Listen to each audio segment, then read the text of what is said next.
I'll just give it a second for people to filter in.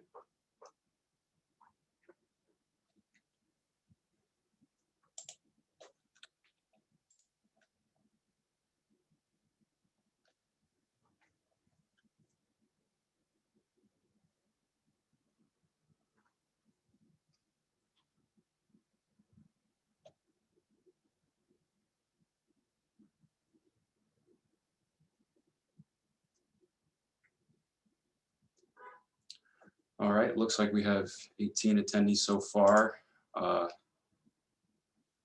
Maybe more will trickle in, but I'll start the presentation. Hello, everyone, and welcome to the City of Kingston's first public meeting for the Safe and Accessible Flatbush and Foxhall Avenues project. I'm Greg Krupp, the city engineering technician and the project manager for this project. I will be moderating the meeting today. Live interpretation of the meeting will be available in Spanish, and our interpreter, Marisol Hernandez, will explain how to utilize the interpretation feature on Zoom. Good afternoon, everyone. My name is Marisol Hernandez, and I will be interpreting today's meeting from English to Spanish with Elizabeth. We're members of CNY Latino. Buenas tardes, mi nombre es Marisol y yo voy a interpretar esta reunión de inglés a español con Elizabeth. Somos miembros de CNY Latino. We'll be using the Zoom interpretation function. It's for anyone who isn't comfortable in both English and Spanish. Vamos a usar la función de interpretación de Zoom. Es para todos los que no se sientan cómodos en inglés e español. And now, we'll give a quick overview of how to access interpreting functions. Y ahora vamos a dar un breve resumen de cómo acceder la función de interpretación. The interpreting function has been activated. You will see a globe icon on the bottom right of your screen. La función de interpretación ha sido activada. Usted puede ver un icono de un globo al fondo de su pantalla. If you're joining from a tablet or a phone, click on More and click on Language Interpretation. Si se está conectando de un teléfono celular o una tableta, haga un clic en More y seleccione Interpretación del lenguaje. Simply choose your channel language. Simplemente seleccione su canal de lenguaje. There is an option to mute original audio, in which case you will no longer hear the presenter's voice under the interpretation. Hay una opción de silenciar el audio original, en dado caso que no se quiere escuchar el audio de los presentadores abajo de la interpretación. We're listening to consecutive interpreting now, and I will start simultaneous interpretation in a moment. Estamos escuchando interpretación consecutiva ahora y comenzaremos la interpretación simultánea en un momento. If you still cannot see the globe, a recording of the meeting in Spanish will be available on YouTube. Don't suffer in silence. Please send us a message in the chat bar. Si usted está escuchando, por favor, no sufra en silencio. Si tiene problemas, envíenos un mensaje. Now, let's do a quick check to make sure the function is working. Ahora vamos a hacer una pequeña prueba para ver y asegurarnos que la función está trabajando. Creating a just multi-language space is a shared responsibility. Language justice includes the right everyone has to communicate in all languages and a respect for the language rights of all people. Equitable communication is bilingual space is a shared responsibility among all of us. Here's what you can do to help. Look out for communications from the logistics support person or interpreters in case they need to pause or they need you to speak more slowly. I'll do this signal. Speak at a moderate pace and pause often, especially between speakers or between languages, and especially when reading text. If possible, it's impossible to interpret more than one person when more than one person at a time are speaking. So if we hear more than one voice, you'll see us use this signal. Say your name before you speak each time so that the person listening to the interpreter will know who is speaking.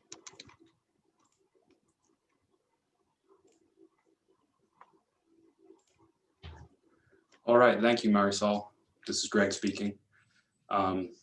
Before we begin, I'd like to go over a few guidelines to help us all navigate this meeting smoothly.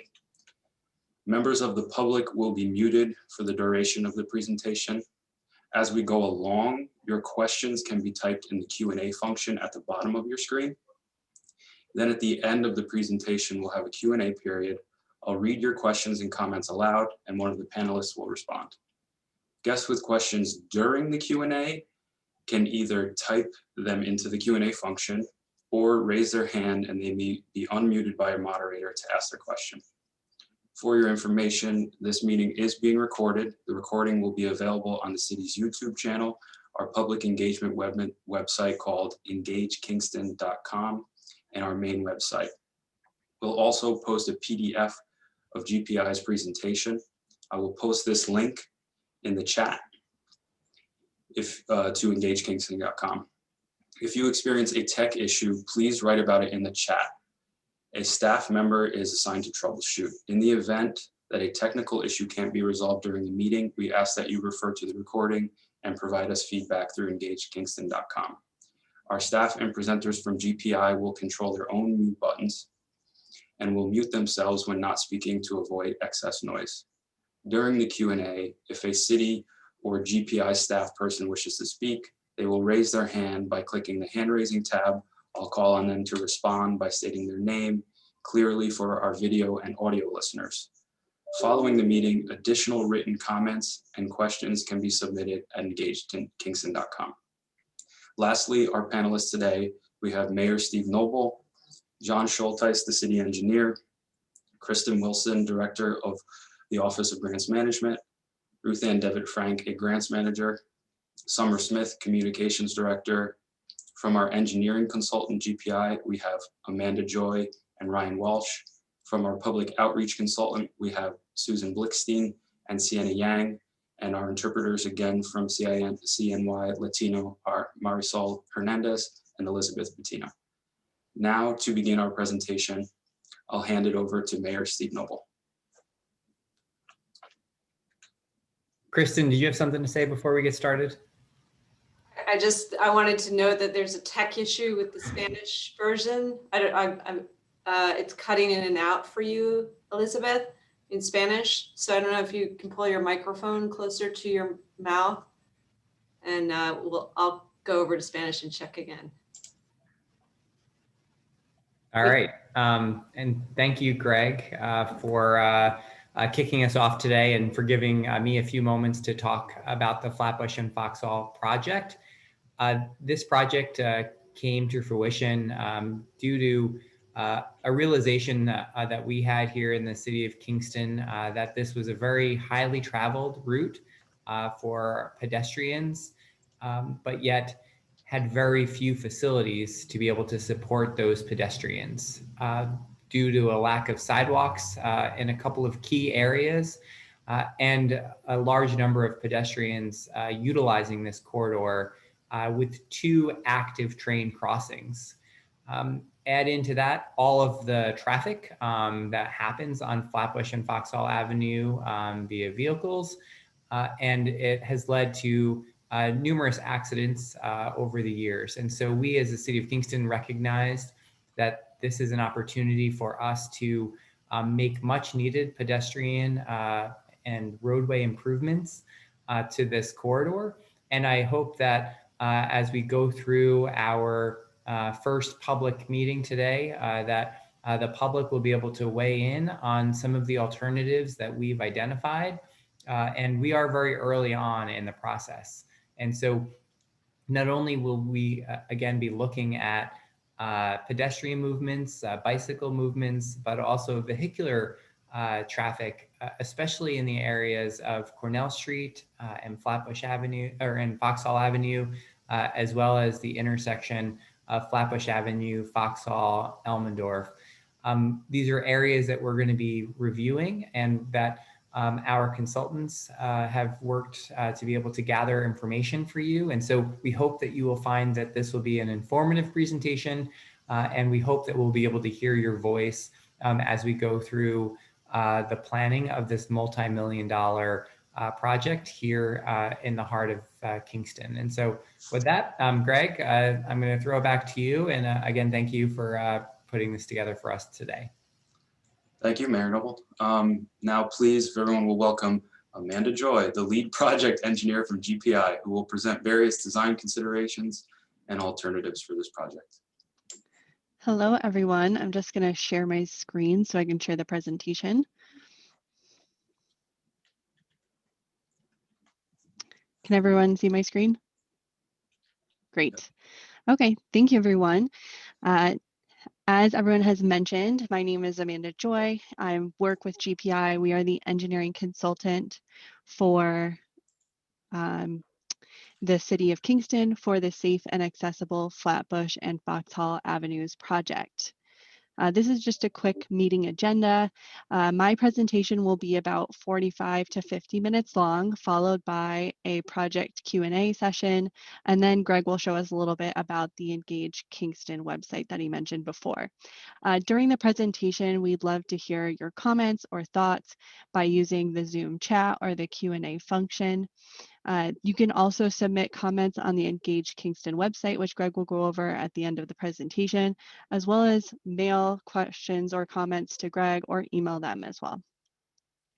Again, this is the project team just for the city and engineering consultants that we have been working with to develop these design alternatives that I'll be showing you today.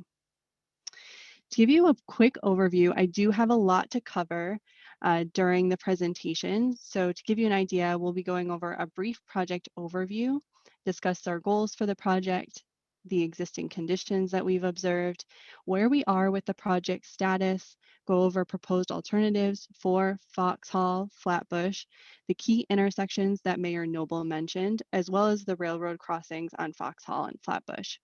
Then I'll go over next steps and we'll open it up for Q&A. So now we're going to have many poll questions as we go through the presentation.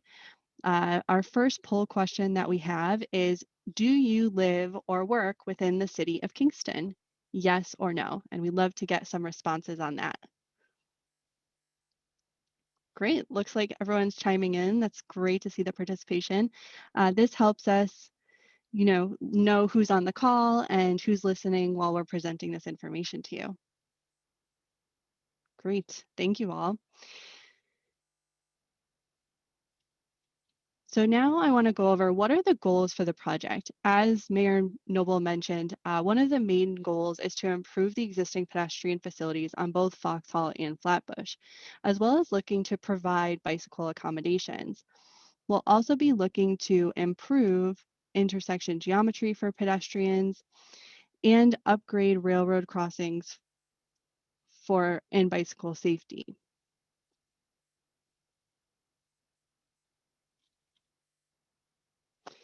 Now we have our second poll question. We'd like to know, does anyone on the call work or live on or within a block of Flatbush or Foxhall? And I'd like to say, if anyone who is listening to this is listening to a recording, you can also fill out these questions on the survey form on Engage Kingston, which we'll show you at the end of the presentation. Looks like we do have some residents and people who work in the area. So that's great. We're glad that you're here and able to hear the alternatives, and we hope to get your feedback on how you think that'll serve you.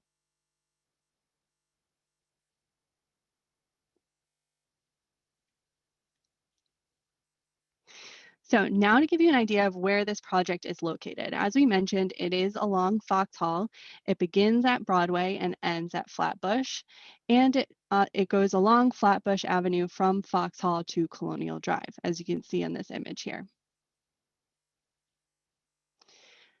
Now, for this question, which of the following modes of transportation do you use to travel along Foxhall and Flatbush? Do you drive? Do you use transit? Maybe you bike walk, or other. We'd love to hear how you use the facility, and that helps us to gauge what are important accommodations to include along Foxhall and Flatbush.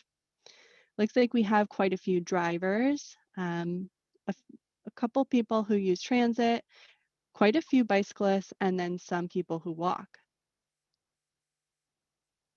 That's great. Thank you all for participating. That really helps us with this. So now on to the existing conditions. For those of you who are familiar with Foxhall and Flatbush, you know that there are some existing sidewalks throughout the corridor. They are not continuous in all locations and they vary in materials. There's asphalt, concrete, and bluestone sidewalks throughout the corridor. These vary in condition as well, as you can see in these photos here. In some locations, there are no sidewalks and people have just worn a path by the amount of walking that they've done in those areas. You can see that in the bottom left-hand corner of the screen is evidence of some of those locations. Up on the top left-hand side of the screen, you can see some of these sidewalks have become damaged by things such as tree roots where it's upheaving the sidewalk that you can see here. There's also 2 railroad crossings, which we'll talk about as we move through the project. Another thing to be very cognizant of is how many things we have adjacent to the existing sidewalk. As you can see from these photos, we have items such as trees that are between the sidewalk and the roadway. We have shrubbery that's behind the sidewalk. We have fences that are behind the sidewalk, buildings, including residential and commercial buildings, and other features that we need to accommodate, like hydrants, signs, utility poles, and traffic signals that you can all see here. This is an aerial view of Foxhall looking south towards Broadway. Here it gives you an idea of just how close some of the buildings are to the corridor. This is when it was just paved last year, so you can see the striping isn't installed in this area. But the existing pavement width is about 30 feet wide through this area, and that'll be important when we move on to talk about the proposed alternatives. I'd also like to note that our existing right-of-way, or the width of the area that the city owns, is about 50 feet wide. Here's an aerial view of Flatbush Avenue. This is looking from the railroad crossing towards Foxhall Avenue. As you can see, the road is a little narrower than Foxhall. It's about 26 feet wide. We have the cemetery that borders Foxhall on the left side of the photo, or what would be the south side. And we have a lot of residential properties and buildings that border Flatbush on the north side, or the right side of the photo that you can see here. This is very heavily trafficked by walkers, as we've seen through our observations, and you can actually see someone walking in this photo as well. Now, one of the things that we're going to talk about are 3 important existing conditions that we've noted along the corridor. The first is Bluestone sidewalk. There is a good quantity of Bluestone sidewalk throughout Foxhall. It varies in condition. Some is in good condition, like you can see in the upper left-hand corner, and some is in poor condition that you can see on the bottom of the screen. This has either happened by the stones breaking, or maybe they're not there at all anymore. Another thing that's happened is what you can see on the upper right-hand corner, where the trees have started to lift the sidewalk panels up in some locations. So we need to be cognizant of those situations when we're looking at the condition and location of the existing Bluestone sidewalk. So just how much do we have along Foxhall? Well, Foxhall is about 1 mile long, so that would be about 2 miles of sidewalk. We'd have sidewalk on each side. So we have about a quarter of a mile of, or half a mile, I apologize, half a mile of existing Bluestone sidewalk. About 1,700 linear feet is in good condition, and 700 linear feet is in poor condition, something that we wouldn't consider is appropriate to remain. So in the grand scheme of things, there's about 25% of Foxhall that is existing Bluestone sidewalk. Now I'd like to go over the number of trees and the existing condition of trees along Foxhall and Flatbush Avenue. Unfortunately, some of the photos that we took here, most of them were taken when the leaves were off the trees, but you can see a lot of the trees are in good or fair condition. We do have 1 tree that's in poor condition. I'll show you an overall view here. This poor condition tree is at the corner of Elmendorf and Flatbush. If any of you have seen that, it's been trimmed quite a bit by utility companies. But you can see on the maps that we have on this slide that the remainder of the trees along Foxhall are in good to fair condition. And we have about 28 trees that are in condition that we would consider acceptable. Now I'd like to discuss the on-street parking. The city conducted a survey by going out and observing parking throughout different times of the day on different days along Foxhall Avenue. Here we have a map that shows the most observed locations of where we saw parking take place. That happened between Hasbrook and Prince on the west side of Foxhall, between Highland and Stanley on the east side of Foxhall, between Schufeld and Stefan on the west side of Foxhall, and between Abbey and Stefan on the east side of Foxhall. As well as north of the railroad tracks, we saw parking between O'Neill and Down Street. Now, we observed parking in these locations because maybe there's not as many off-street parking opportunities down towards the south end of Foxhall, near Hasbrook and Prince. Or we saw them because there are businesses that rely on on-street parking, like they do between Abbey and Stefan. So these are things that we're looking at when we consider the different alternatives for Foxhall. Now, we'd like to find out from you on the call, how frequently do you use on-street parking on Foxhall?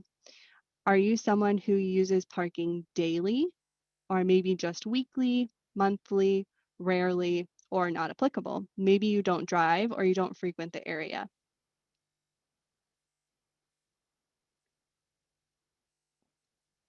Great, thank you all. It looks like people who are on the call don't use parking that frequently, but we do see evidence of parking on a daily basis in some locations. So that's something that we still need to consider. So now that we've discussed existing conditions, I'd like to go through where we are with the project. We've started field investigations, which you saw as evidence of by what we've observed. We've also started environmental studies. These are still in progress. Once we have a better idea of what alternatives we'd like to move forward, we will move forward with coordination with Section 106, that's historic properties, and with endangered species as well. We have held multiple project advisory committee meetings, and we have held staff advisory committee meetings to get input on the alternatives that we're showing you today. So on to those alternatives. I have quite a bit that I'm going to be going over. So I'm going to give you brief overviews of them. If you have any questions or would like clarification or additional details, please let us know in the Q&A or the chat. So for Foxhall, I'll be going over 3 alternatives: bike lanes, shared use lanes, and shared use path. For Flatbush Alternatives, I'll be going over shared use lanes, cycle track, and bike lanes. For intersection alternatives, I'll be going over 1 alternative for the Foxhall Cornell South Manor intersection and 3 alternatives for the Flatbush Foxhall Elmendorf intersection. Now, before we get into the alternatives, for those of you who may not know, Foxhall Avenue is a designated bike route. It is part of the Kingston Green Line from Tenbrook to Jansen Avenue. It is also part of the Empire State Trail from Hasbrook to Jansen Avenue. So do you view Foxhall as an important piece of the bicycle network within the city of Kingston? Great, it looks like a lot of people do. That's great to know. So with that, with the importance of having Foxhall as a part of the bicycle network, that may influence how you see these next alternatives that we show. I'm going to start with the bike lane alternative for Foxhall Avenue. This is our only alternative that would provide dedicated bicycle facilities along Foxhall. This would provide 2 5-foot bike lanes in each direction with 2 11-foot travel lanes in either direction. Now you can see that that would mean that we would have 32 feet of pavement. So we would need to widen the existing roadway in order to make room to provide 2 bike lanes. What you can see here is we're not showing parking in this view that you can see. Because we need to make the roadway wider than what exists, and we have a pretty narrow corridor where we have residential buildings and other features just behind Sidewalk, it's difficult to accommodate parking in a lot of locations. In order to do so, we would likely need to narrow the sidewalk to be substandard or less than standard at 4 foot. We may need to consider narrowing the bike lane to 4 foot in order to make accommodations for parking in those areas. So keep that in mind. While it does provide a dedicated facility, it may not be ideal for people who really rely on parking in the area. For this alternative, it would impact 4 trees. It would require the relocation of 9 utility poles. It would need 12 new drainage structures, and it would impact about 6 properties. Now, this number of properties does not include additional properties that would be needed to accommodate parking. So keep that in mind. These are just preliminary estimates that we will revise as we get feedback on these alternatives and what you all think of them.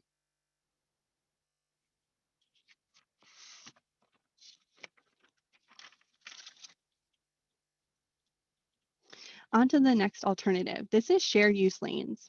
So shared use lanes would have bicycles and vehicles using these shared lanes. We'd be looking to make them a minimum of 13 feet, and in some locations it would go up to 15 feet. These shared use lanes would have painted shared use markings, which you can see on the plan view. These will help identify that vehicles should look out for bicyclists, and it can also give bicyclists an idea of where they should be in the lane. This is especially important if it's adjacent to a parking lane to try to reduce the possibility of being doored by a door opening from a parked car. Besides the 2 13-foot shared use lanes, we would look to provide at least 3 foot of grass strip between a 5-foot sidewalk and the roadway. In some areas, we would look to have a wider grass strip where we could accommodate trees. We like to have a minimum 5-foot width grass strip for trees in order to give them enough space for their root system. We like to give trees room for their roots so that there's less of a possibility that they cause damage or upheaval to sidewalks like I showed you in the photos earlier. To accommodate this alternative, we can use the existing roadway width, and we will have less impacts to trees, utility poles. We'll have about the same number of drainage structures we would need to install, and about the same number of properties. Again, this property number does not reflect if we had to bump out for trees, but it does accommodate looking at including parking, and I'd like to show you that now. So this is an example of what a shared use lane alternative with parking could look like. We would have 2 13-foot shared use lanes with an adjacent 7-foot on-street parking lane. Adjacent to the parking lane, the sidewalk would likely be right up against it just because we have very limited space. We would try to accommodate a grass strip on the far side and a 5-foot sidewalk. Besides just making the grass strip for the trees, we also look to house utility poles, signs, fire hydrants, etc. For the utility poles along Foxhall, I'd like to mention that those are mostly on the west side of the roadway, or what would be the upper side of the plan view that you can see in these areas. Our third alternative along Foxhall is a shared use path. This would be a 10-foot wide asphalt path that would be used by both bicyclists and pedestrians on the west side of Foxhall. We would separate the shared use path from the travelway by a 5-foot grass strip. The purpose of this grass strip for this alternative would be to make up the difference between the roadway and driveways so that we wouldn't have to have the shared use path go up and down at driveways. We could have that stay up and bicyclists would have a smoother travelway. Adjacent to that, we would have 2 12-foot travel lanes and a 3-foot grass strip and sidewalk on the eastern side.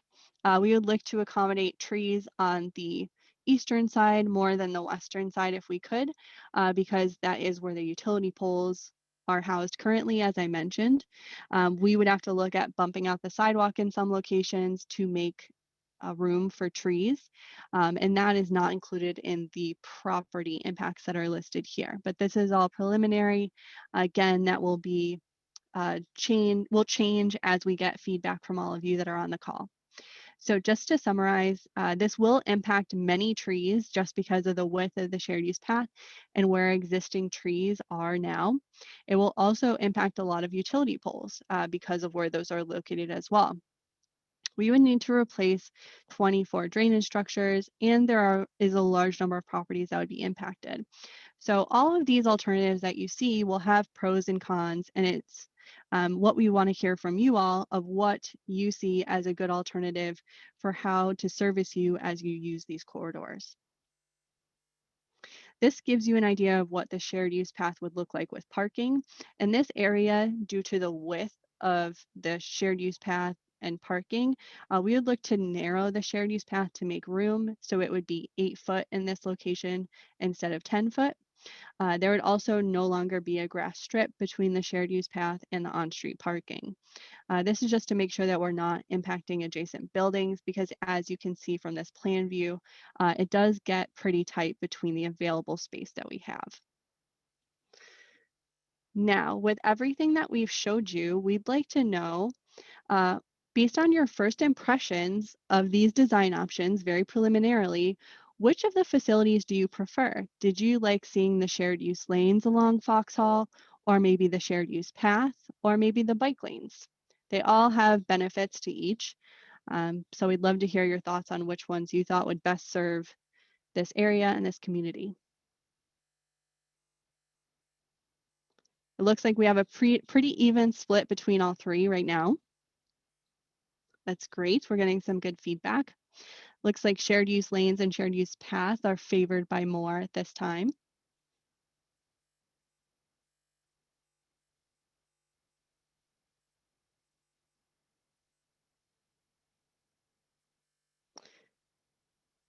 Great, thank you all. I appreciate all of your feedback on that. We love to get initial feedback. Obviously, you can provide us with more as you think about it, and we'll discuss these alternatives during the Q&A session.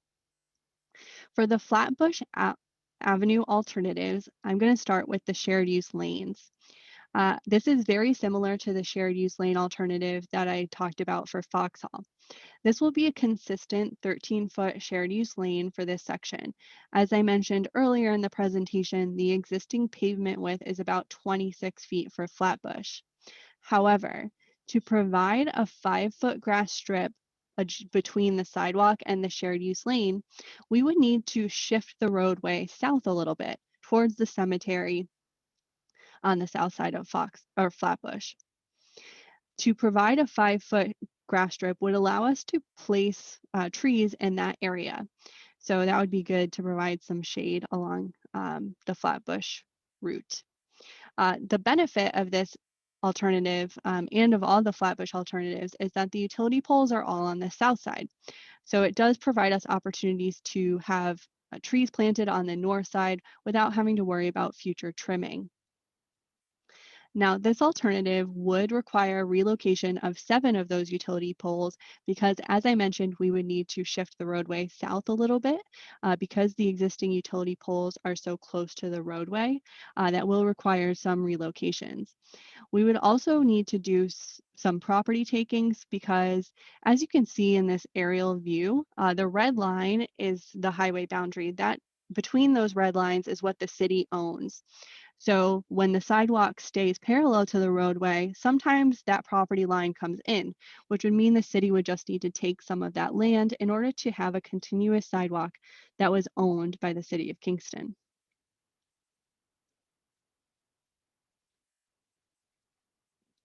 The second alternative that I'd like to talk to you all about is a cycle track. Now, many of you may be familiar with the concept of a cycle track because there is one that's being constructed on Broadway. This is a dedicated 2-way bicycle facility that would be 8 feet wide. It would be separated from the travel lane by a 2-foot striped buffer with plastic delineators.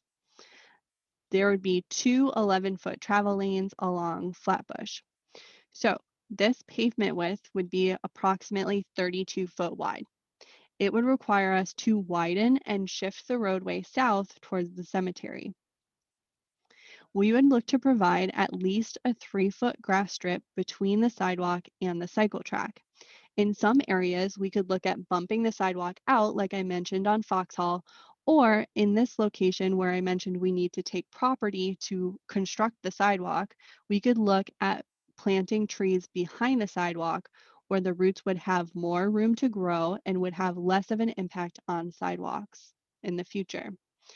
For this alternative, we would have to remove 6 existing trees, relocate 13 utility poles adjacent to the cemetery, install 3 new drainage structures, and we would have about 8 properties that are impacted. This number of properties does not account having to bump out for trees if we decided to accommodate them in that manner. The third and last alternative for Flatbush that we'd like to talk to you about today are bike lanes. This is very similar to the bike lane alternative that we spoke about on Foxhall. The difference is there's a little bit less room, so we looked at using narrower bike lanes.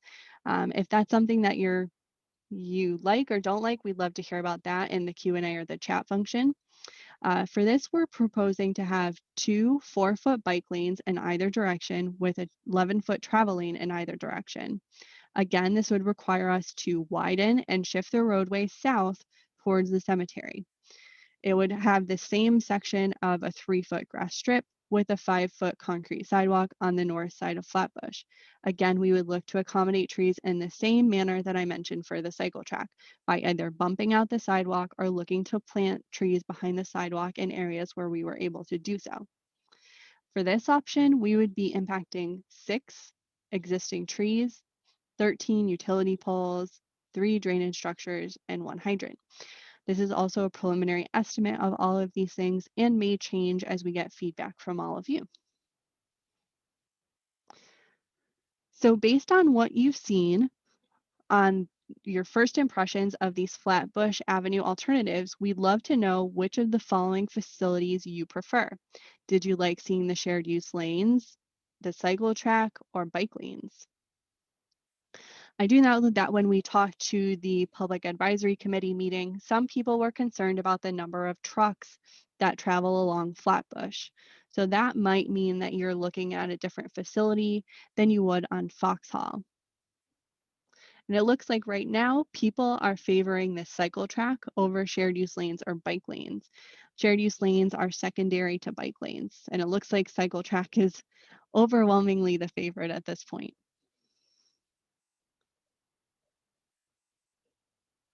Great, thank you all for your feedback. We really appreciate it. Now I have a back-to-back poll question. I'm going to move into talking about intersections. But before I do so, I'd like to find out, how safe do you think the existing Foxhall, Cornell, South Manor intersection is? I know I've been through this intersection and I can't say that I felt incredibly safe as a pedestrian. So I'm curious to hear what everyone on the call thinks, especially if you live or work in the area. Looks like so far we have people that feel very unsafe or somewhat unsafe, nothing above that. So that's something that we'd like to remedy if we could, and we'll talk about with our alternative that we'd like to show you. So this is an aerial view of the Foxhall Cornell South Manor intersection. As you can see, the CSX Railroad intersects Foxhall at about a 45-degree angle. This intersection is confusing because it's just a sea of pavement at this point. It's difficult to know exactly where you're supposed to be as a pedestrian, a bicyclist, or a vehicle. So that's some of our main concerns. Another thing that I'm sure many of you have experienced is when a train is coming through, vehicles that are stopped along Foxhall will sometimes have other vehicles jump around them to try to access Cornell. The issue with this is vehicles are still exiting Cornell, which means that they're going to be in direct conflict with each other and can cause accidents or near misses. So that's something that we'd like to remedy if we could. As I mentioned, there's an unclear flow through the intersection and a lack of pedestrian and bicycle facilities. So through meetings with the Public Advisory Committee and the Staff Advisory Committee, we showed them many alternatives, and this was the one that was favored by most. We're looking to change the geometry of how Cornell intersects Foxhall a little bit and introduce a traffic signal along Foxhall, Cornell, and Stefan.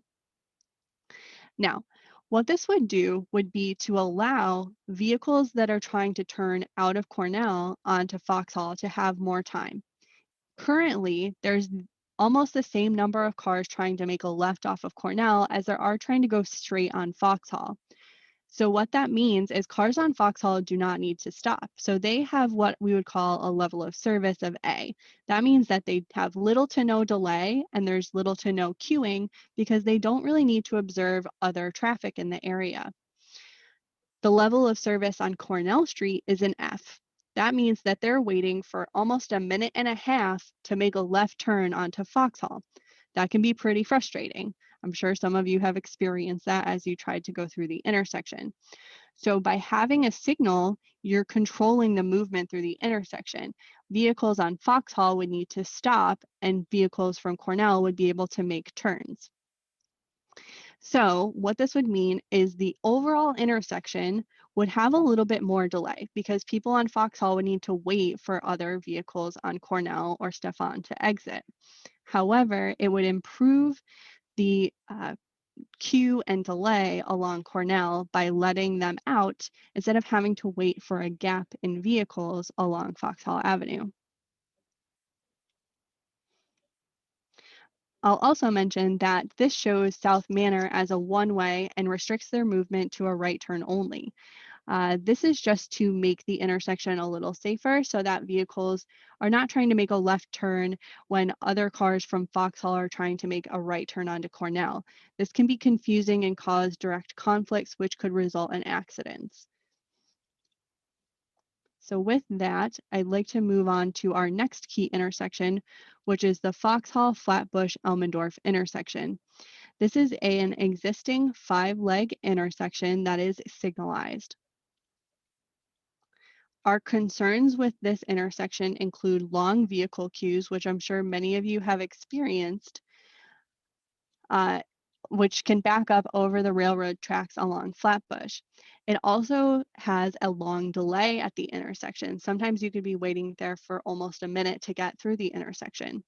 There's also a lack of pedestrian and bicycle facilities. I know anyone who has probably tried to cross this intersection as a pedestrian has felt a little frustrated at times. So we're looking at trying to improve those conditions.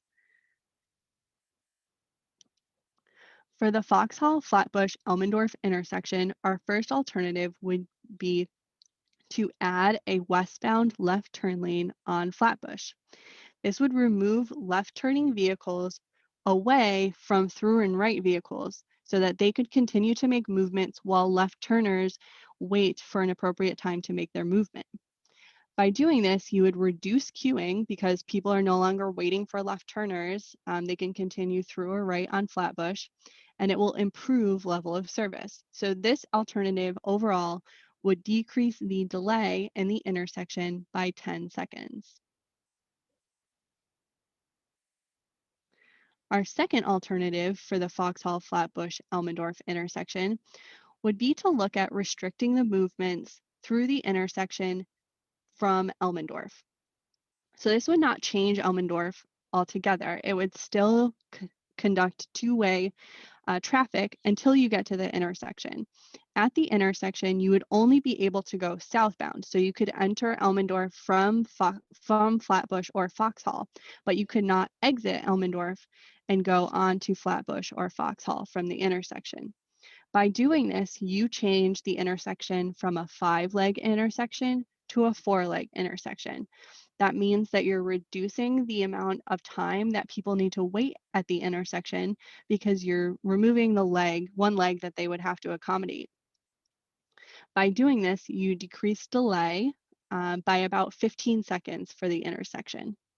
So that's a pretty good improvement for that. Our next alternative is very similar to the one that I just showed you. The difference is we would be restricting the traffic on Elmendorf so that you could only make a northbound movement onto Flatbush Avenue. You would no longer be able to make a movement southbound. So you would exit Elmendorf onto Flatbush, and then you would use the Flatbush signal to go through the intersection. This again would decrease delay because you are only going to have 4 legs that are controlled by the traffic signal, and it would have a very similar reduction to the southbound only Elmendorf intersection alternative, so about 15-second reduction in delay. So with those 3 alternatives for the Foxhall, Flatbush, Elmendorf intersection, we'd love to know what you thought of those. What was your first impression? Did you like the westbound left turn lane?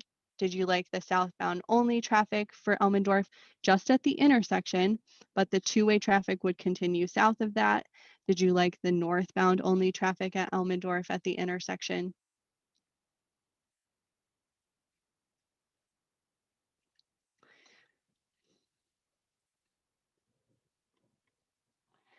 Great, it looks like so far the westbound left turn lane is favored by most. And we do have a couple people that did like seeing the southbound or northbound traffic on Elmendorf.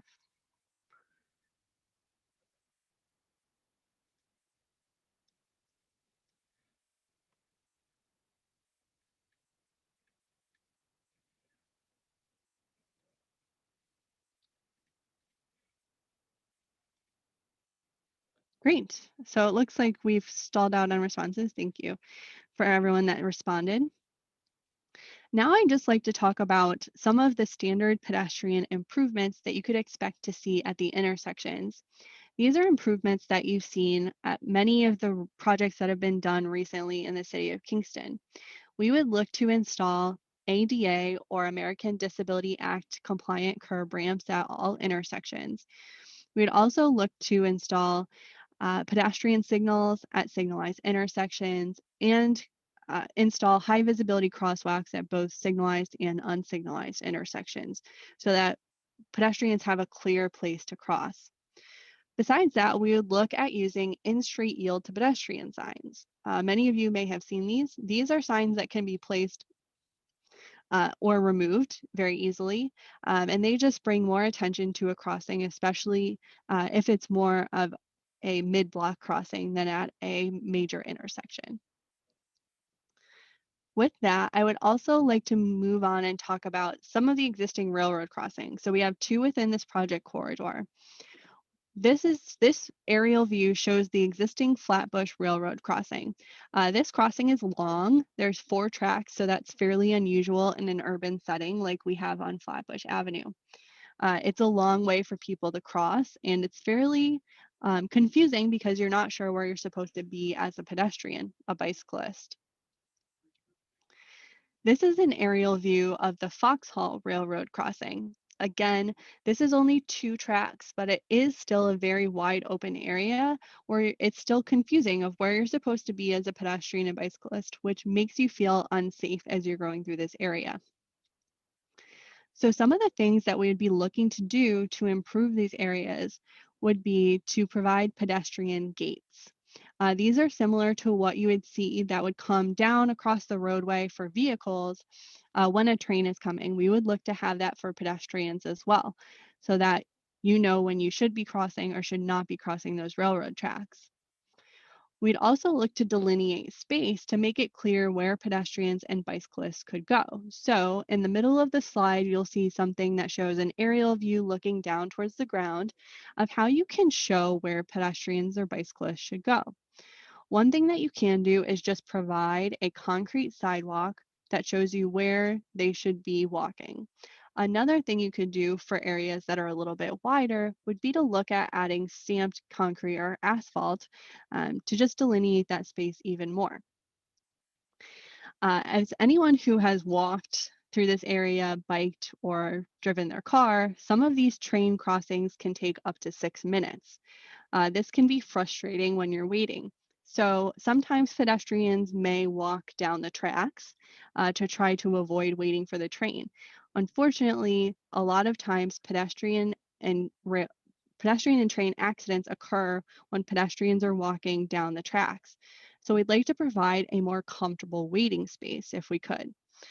So on the right side of the screen, you can see 2 options for a pedestrian or bicycle shelter that we would look to install near the railroad tracks so that pedestrians and bicyclists would have a comfortable place to wait, especially during inclement weather, when it's raining or snowing, or even when it's incredibly sunny. So that concludes most of the design presentation. So I'd just like to tell you about our next steps moving forward. This is our first public information meeting. So from here, our next big milestone is to take all of your feedback that we'll hopefully get today that will help us look at what preliminary alternatives we'd like to move forward. We will then submit a preliminary design to New York State DOT. They will approve our preliminary design and we can move into advanced detail plans. From there, the city will comment and review, and construction plans will be submitted to New York State DOT. We will then advertise the project to contractors, and the project will be awarded to the lowest bidder. From there, construction will start. At this time, we're planning to have construction start in winter or spring of 2023 and construction complete in fall of 2023. So with that, that concludes my presentation for the project, and I'll turn it back over to Greg to open up the question and answer session. Great, thank you, Amanda. I just want to say GPI has done a great job with this project, working with the project advisory committee and all the staff and sort of synthesizing all the feedback that they've gotten so far. So, you know, I have no question about the fact that anything we get from the public today will be considered. With that being said, we'll do a little Q&A section right now. I'm going to go over a lot of the stuff that was already put in the Q&A, but you can continue to put things in there, or if you would prefer to speak, you can raise your hand and I'll unmute people as I get through them. So I'll just start with the Q&A. Some of them already have been answered, but I'll just go through if they're relevant. So we had questions about how many project advisory committee meetings have there been and will there be more? There have been 2 so far, and we have scheduled at least 2 more for this project. Sometimes that number might grow if certain things come up, but we have 4 total planned for the project.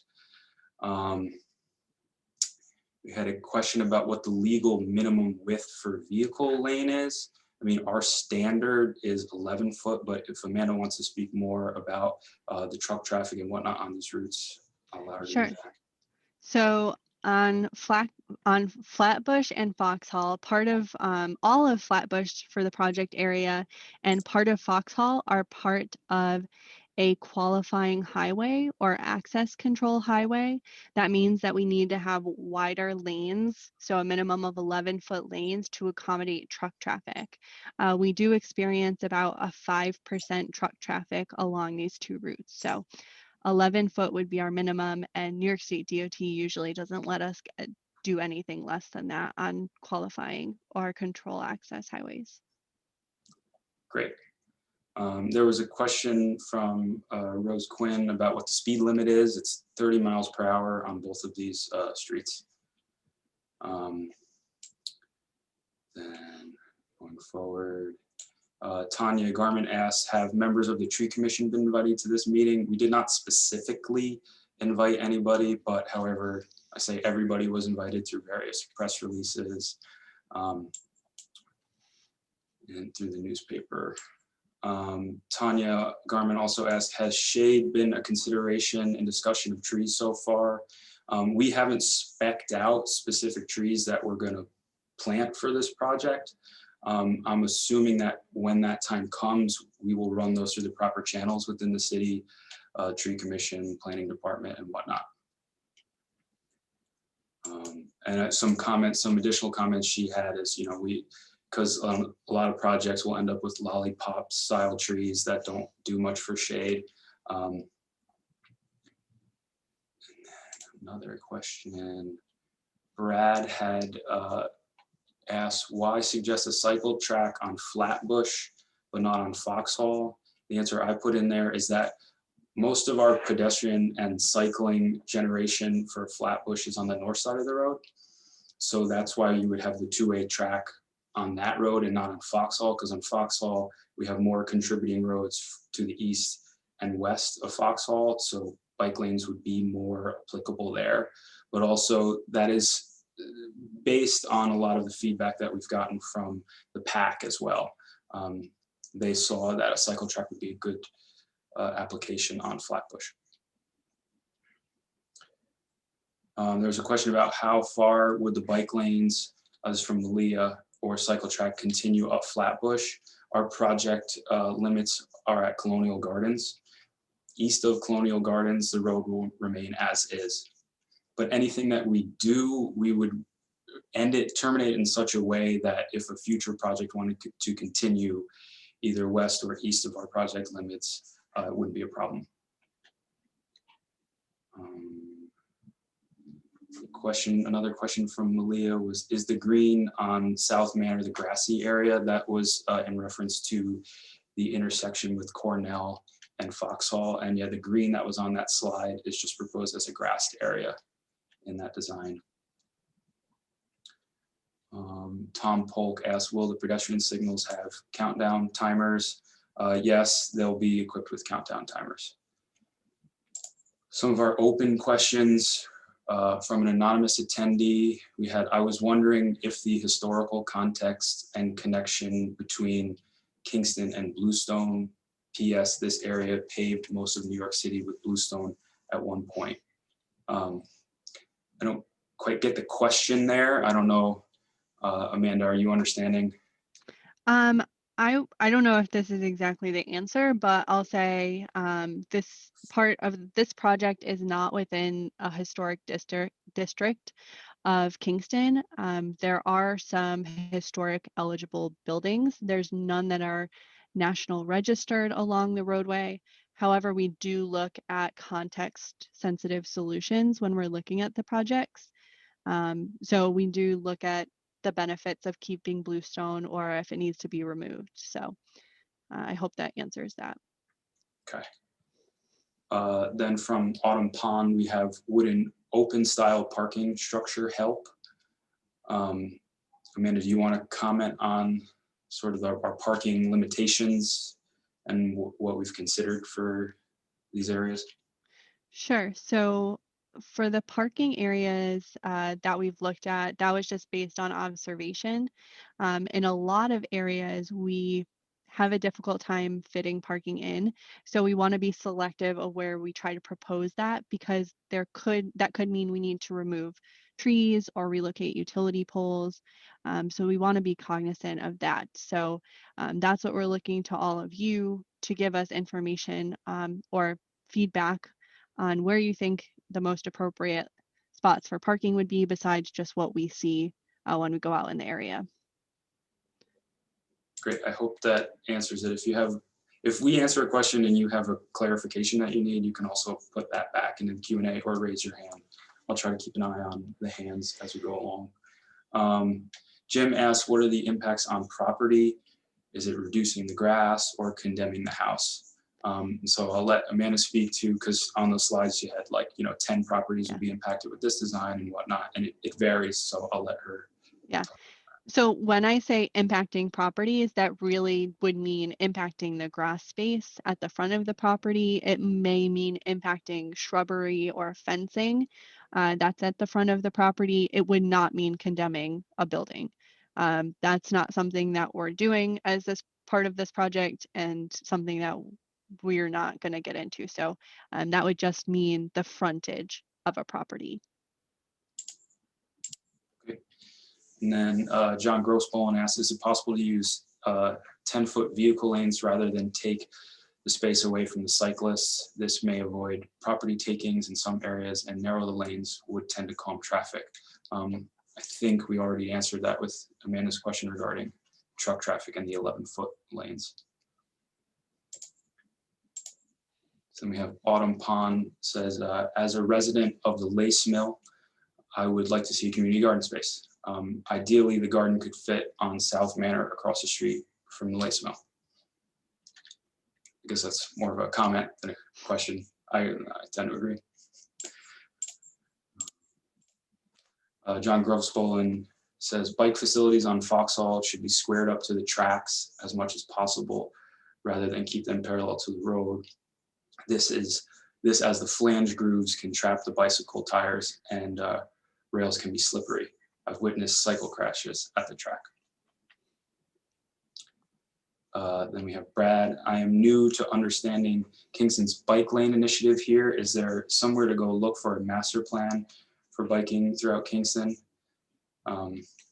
And so I'll say, you know, we've had in the past, we have some resources that identify particular routes through Cornell Cooperative Extension has done some community polling to see where bike routes could be identified.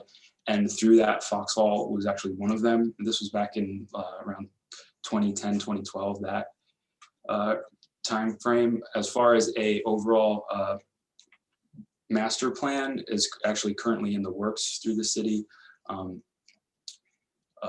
And so that's something that in the coming years, we will have like a full overview of the master plan for pedestrian and bicycling infrastructure.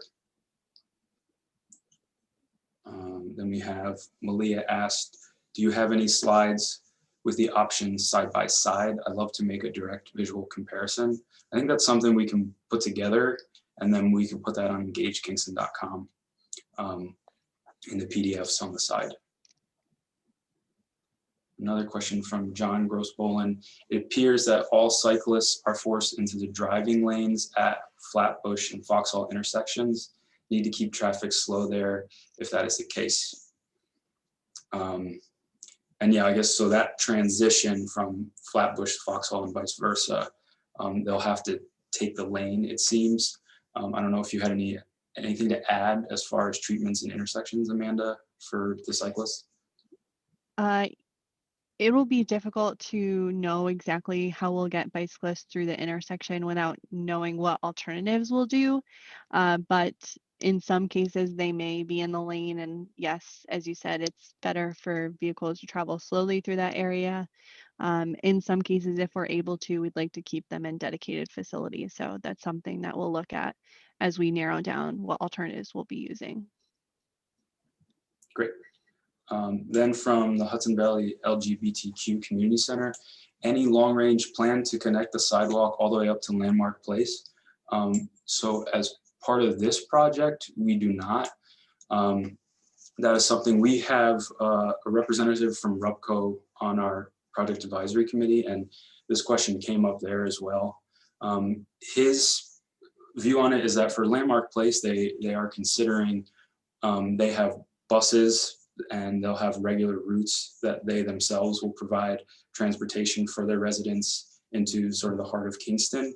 But this is something I've heard from a few other people from the public. And I mean, if we get continuous outreach for that, then that's something that the city will have to consider on our end if a supplemental project. But as far as this project, our limits are at Colonial Gardens.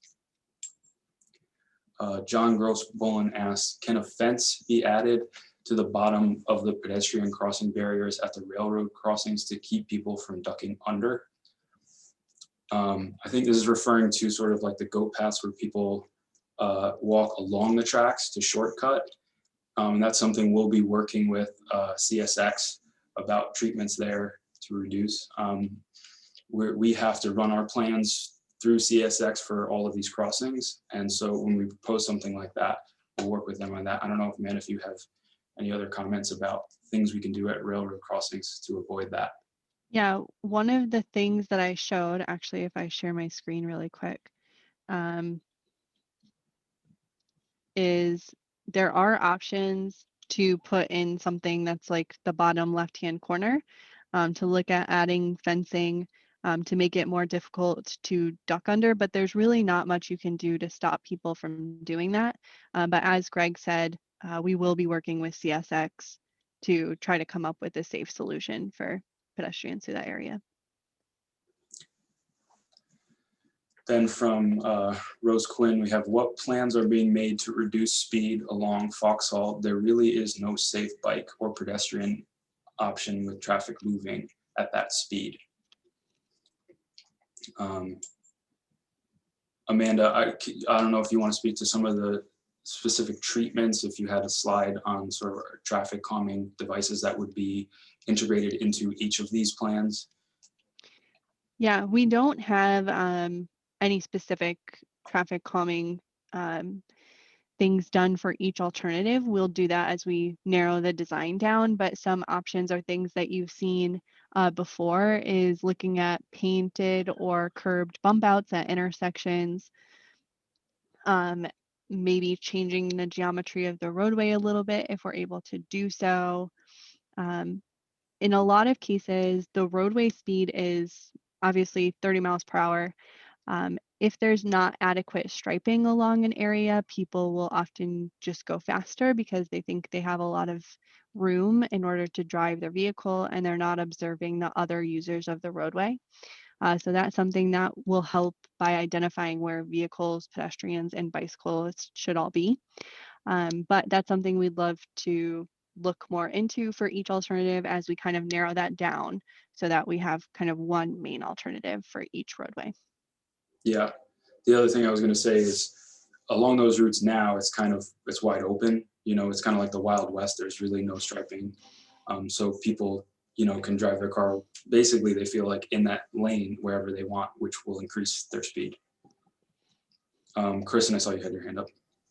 I just wanted to mention that I understand that there is an effort with the Common Council to potentially change the road speed on specific roads in Kingston.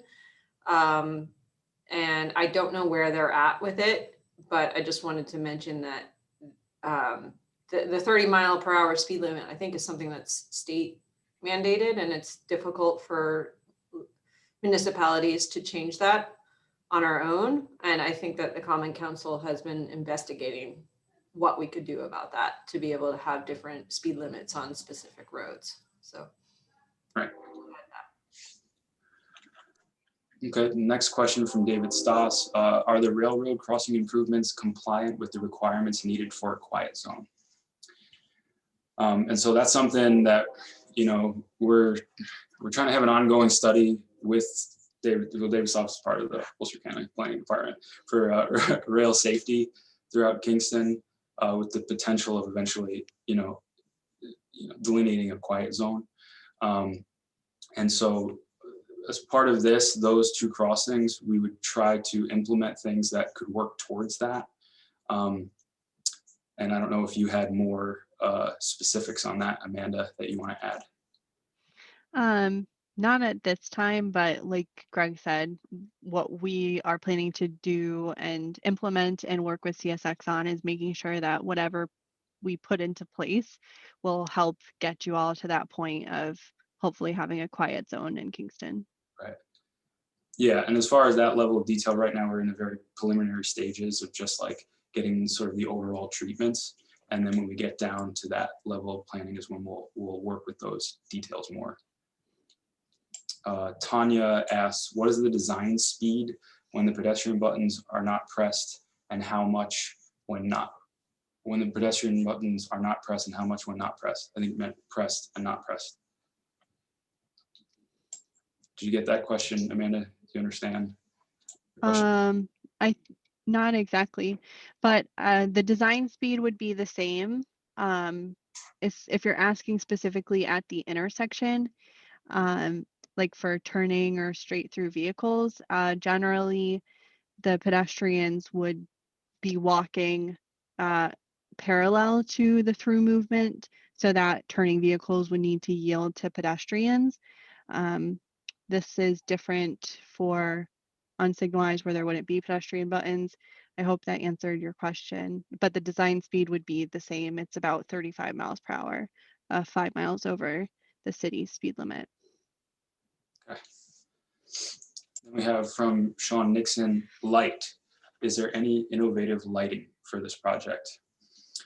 This is something we'll be looking at in specific areas we've talked about so far for like certain intersections, for instance, ones that we deem as sort of dangerous for pedestrians, like Hasbrook and Foxhall, where all the correct stop measures are in place, but it still is tricky to navigate. So we'll look at lighting improvements on a more specific basis along the entire corridor. We're not including lighting for this project. We don't have any plans to at this point. Then from Rose Quinn, what about other traffic slowing measures? For instance, no right on red, speed bumps. So something Amanda did talk about earlier was like, maybe incorporating speed tables at certain locations or bump outs, that sort of typical things. As far as no right on red, that would really speak to sort of like a traffic analysis and level of service. And I don't know if that's something we can speak on yet. Not specifically. I know that there are some existing restrictions on making right turns on red. That's something that we need to look at in terms of the volume of traffic and then what our final treatments will be. So I would assume any existing no turn on red would remain. I'll have to look into any new right turn on reds that would be required. Yeah, I guess that could be a question for if we're adding signals to the project, say at Cornell and Foxhall, for instance, investigating whether it's viable to have a no right on red there. It's a good question. Then Malia asked, are there any plans to go door to door getting input from the neighborhood and Colonial Gardens residents? So we are planning to send out door to door mailer with the survey and more instructions as far as how to navigate to engage Kingston to get more traffic on the site. As far as physically going door to door, that's not in the plans right now. From another anonymous person, why even have a cycle track on Flatbush? There is so much traffic. There is so much truck traffic and speed limit is not enforced.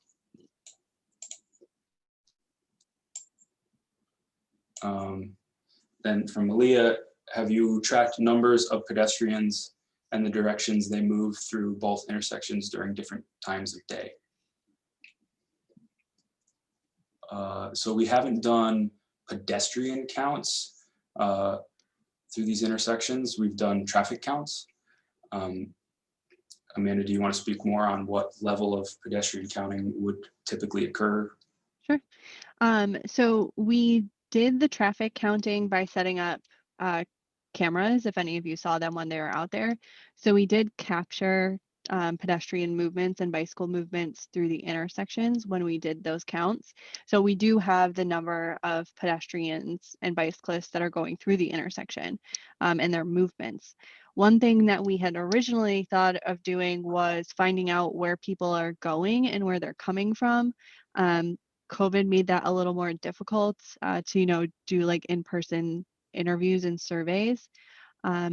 So we're looking into it in terms of figuring out where trips are generating from. We'll have to see if we can come up with a creative solution for that. But right now we just have the information that we got when we were counting the intersections. Okay. Then from Autumn Pond, how about those areas that are open by the tracks that you just spoke about to put a small 2-story parking solution? So I don't know in terms of this project, that wouldn't be part of this project too. We don't have that's not in our budget to put in a parking garage.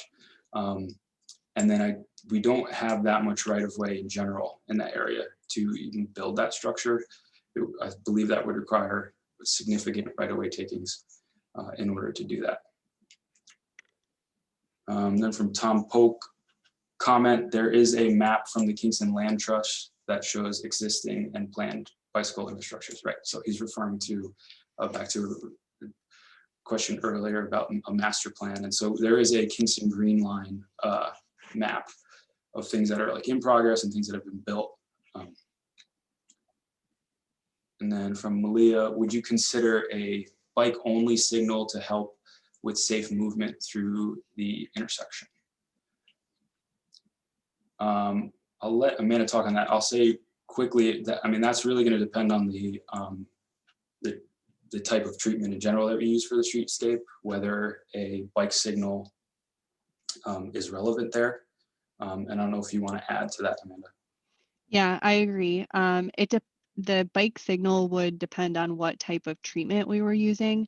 It's more appropriate if we have a dedicated bicycle facility. So for something like a cycle track or maybe a bike lane, it would make more sense. It's also something that we need to consider a number of bicyclists through the area that would be using it. So sometimes it may just cause more frustration than help. So that's just things we'll need to evaluate as we move forward. Great. Then a comment from Tom, speed humps work great. So we have a vote for that. Then from Tanya, large trees are great for traffic calming and indication that this is not a highway. And going down. Tanya also states on-street parking is also good for traffic calming, plus a buffer for the pedestrians. Another comment from Tom Polk. CSX has put fencing up along Greenkill Ave to prevent pedestrian from crossing. Could they be asked to do so along Foxhall as well? Yes, is the short answer. Okay, another anonymous. When you are going to talk to property, when are you going to talk to property owners that you are taking the property that they have? So that's a whole process. When we identify, and it's different based on the different alternatives, which properties we would impact. And then there's a whole process. And this is a DOT grant funded process or project. So we have a whole right-of-way acquisition phase that we have to go through. And I don't know if you want to speak on sort of the timing of when that would happen, Amanda, schedule-wise. Sure. So once we gather comments from this meeting and over the next month or so, that'll help us drive what the preliminary design alternatives will be, hopefully. And then from there, we can look at what we're going to move forward, and that will help us identify what properties we'll need to reach out to. And as Greg mentioned, there is a federal process that we need to follow.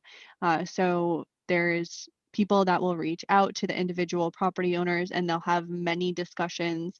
They'll go through negotiations and things like that. So it is a very open and informed process. If you were one of those property owners, you would be reached as soon as possible. I would say definitely in the next 6 months, if not sooner. Great. Then from an anonymous attendee, are benches at the railroad crossing feasible?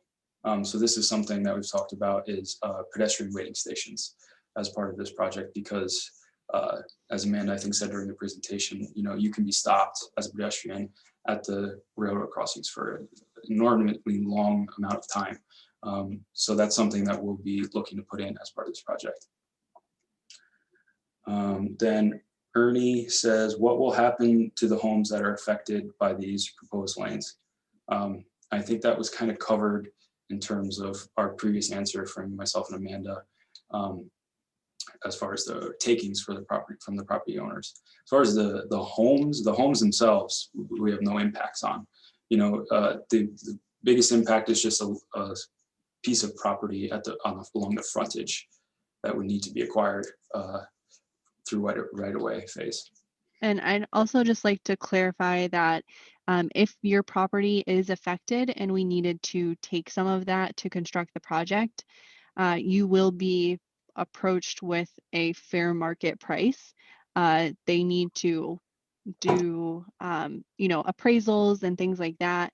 And you would go through negotiations. So it's not, we're taking this from you and using it, and you're not being compensated. So it is a very lengthy and arduous process in order to make sure that everyone is taken care of. Great. All right, that's all I have with the Q&A. I don't see any activity in the chat or any raised hands. So without any more questions coming in, see another one. Anonymous attendee, are we trying to do this project as economically as possible or solely based on what bicyclists prefer? Well, I mean, that question is that's part of the feedback we're trying to get here, is what the community wants, what the community wants to pay for. And so on our end, we try to be as conservative as possible with the numbers. We try to stay within our funding whenever we can. But we show the public everything, even if something is a little bit more expensive than another alternative, in order to see what the public's priorities are, and so I feel like that's the best answer I can give for that question. Before you move forward, we did have a question that says, can you talk about right-of-way? If you've heard us mention right-of-way, what that refers to is there were 2 red lines that were shown on the plan view, but those are basically boundaries of what the city owns. So they would own inside where the roadway is and oftentimes where the sidewalk is. And then outside of that is where your property is, or someone's property is. And that's owned by individual property owners or commercial properties or things like that. So the right of way that we refer to is everything inside of the highway boundary that's owned by the city. I hope that clarifies that for whoever asked. Okay. So then we have another question from anonymous attendee. Who covers the funding if it doesn't meet your budget? So I'll just go over the funding real quick right now for this project. We have 2 grants.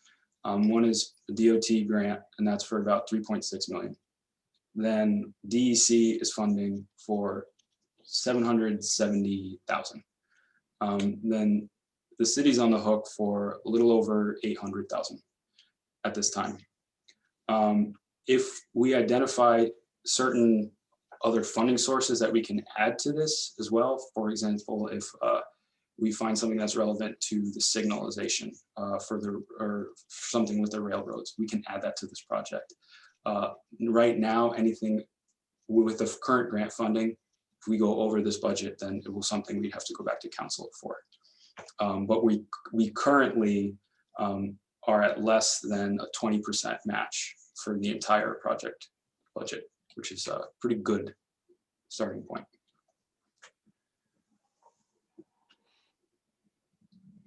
See if any other. Then another question is this project happening whether people want it to or not? The project is happening in some capacity. So don't exactly know how to answer that question. I would say give your feedback. If Right. you're looking to see certain things along Foxhall or Flatbush, that's what we want to know. If having sidewalks that are continuous along the roadway are really important to you, let us know that. If you're looking for different types of bicycle accommodations, we would like to know that as well. Parking, all that sort of things. Just the more information we can get from the community will help us serve you best with this project.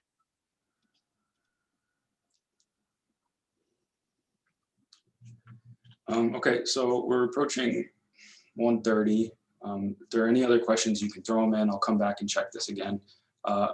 Right now, I want to do a quick overview of Engage Kingston, just so people who are here are familiar with how to use it. Bring that up here. Share my screen.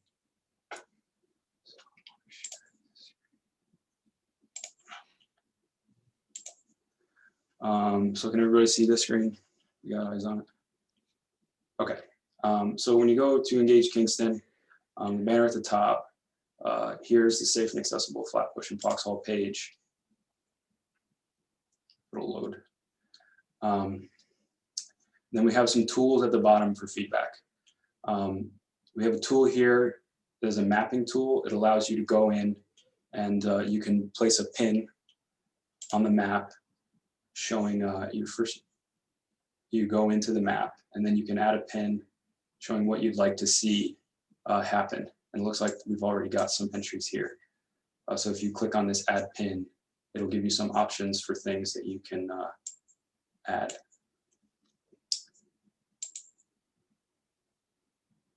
There's also the survey function tool down here. This is the same survey questions that were from today are also posted here. And there were some questions about, for one of the questions on what mode do you use to travel along Foxhall. It wasn't a select all that apply in this presentation, but it will be on the survey here. Then there's a discussion forum where people can write questions and comments. And then we are notified, the staff members that are assigned to this page, in order to answer those questions, but also other community members can add their comments in as well. The other thing I'd like to mention about this is that at the top, there's a translate for this page. It's just a Google Translate, so you can translate it into Spanish or any other language. And that's how you navigate Engage Kingston. Okay. And we'll be adding things to that page as well, like the PowerPoint from this presentation and some of those side-by-side views for comparison. I'm gonna check back in here. I did see one. I don't know if we responded to it by Brad at 123. Oh, it seems there are many projects going on with the City of Kingston and government entities to accommodate the railways that go through the city. How much responsibility are these modifications and improvements owned by CXX and are owned by taxpayer dollars? So we do have funding from DOT for these railroad improvements. So the city, the local funds will be augmented by that. And we're reimbursed 100% out of that account for the DOT railroad improvements. I hope that answers that question.